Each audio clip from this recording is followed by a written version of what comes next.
মহাবিদ্রোহে বেসামাল তৃণমূল কংগ্রেস। বিধানসভায় টান টান নাটকের মাঝে সব কমিটি ভেঙে দিল দল।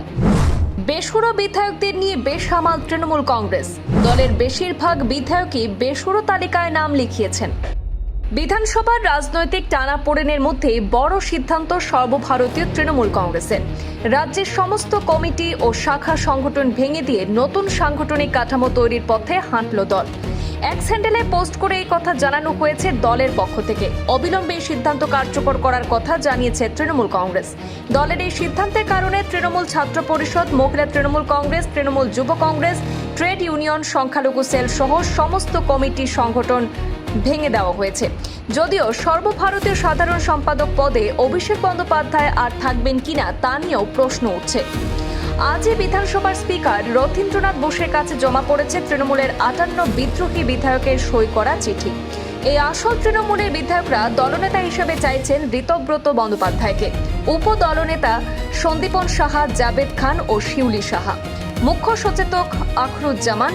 সূত্রের খবর, সেখানে মমতা বন্দ্যোপাধ্যায়কে নেত্রী হিসেবে উল্লেখ করা হয়েছে। এই ঘটনার পরে তৃণমূল কংগ্রেসের ভবিষ্যৎ নিয়ে জল্পনা তৈরি হয়। এরপরেই দলের সব কমিটি এবং সংগঠন ভেঙে দিল তৃণমূল কংগ্রেস। বেসুরো বিধায়কদের নিয়ে একেবারে টালমাটাল তৃণমূল কংগ্রেস। দলের বেশিরভাগ বিধায়কই বেসুরো তালিকায় নাম লিখিয়েছেন। দলের একাধিক কমিটির পদে ছিলেন এই বিধায়করা। যেমন দলের INTTUCর সভাপতি পদে ছিলেন ঋতব্রত বন্দ্যোপাধ্যায়।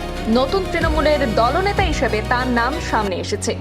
গতকালই সোশ্যাল মিডিয়া একটি পোস্টে বেলেঘাটার তৃণমূল বিধায়ক কুণাল ঘোষ ঋতব্রতর উদ্দেশ্যে প্রশ্ন তুলেছেন, তিনি INTTUCর সভাপতি পদ থেকে এখনও ইস্তফা দেননি কেন?